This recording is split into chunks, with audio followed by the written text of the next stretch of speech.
Môre julle, welkom by Crosstalk, waar ons die kruis neersit in ons lewens. Op Maandag is ons tema grounded, omdat ons glo dat ons hele lewe wil ons gegrond hou op God se woord.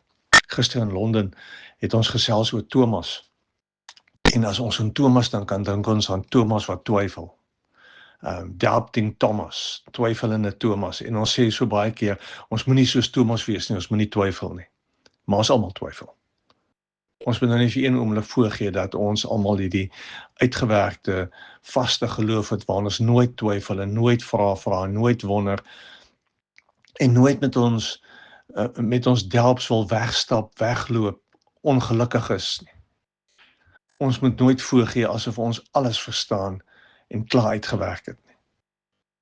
Ek dink sommer reguit dan jok ons. Want geloof is 'n journey waarop ons die hele tyd uitgedaag word met iets nuut.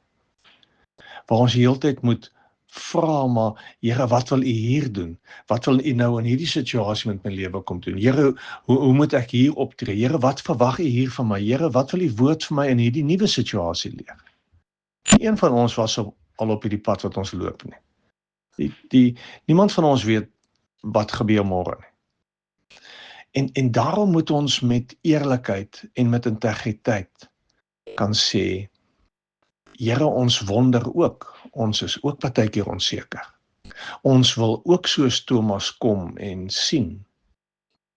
Ons wil ook soos Thomas na die wonder kyk en vir onsself sê, maar is hierdie God reëel? Want hierdie situasie waarin ek my nou bevind, is moeilik. En ek weet nie hoe hy deur nie. En dan is dit ongelooflik om te lees in Johannes 20, hoe Jesus kom en sê, Thomas, kom. Hoe Jesus kom en aan Thomas se vraag antwoord. Hoe Jesus kom en vir Thomas sê, maar ek lewe. So, wat sê ons? Die woord leer ons dat ons mag twyfel. Die woord leer ons dat ons met ons twyfel, ons onsekerheid, ons vrae, ons hartseer, ons stikkend wees, nie moet wegloop nie, maar moet terugkom na die Here toe. Want hy is daar. Hy weet. So ground jou lewe hierdie woord, hierdie week daar. Mooi dag.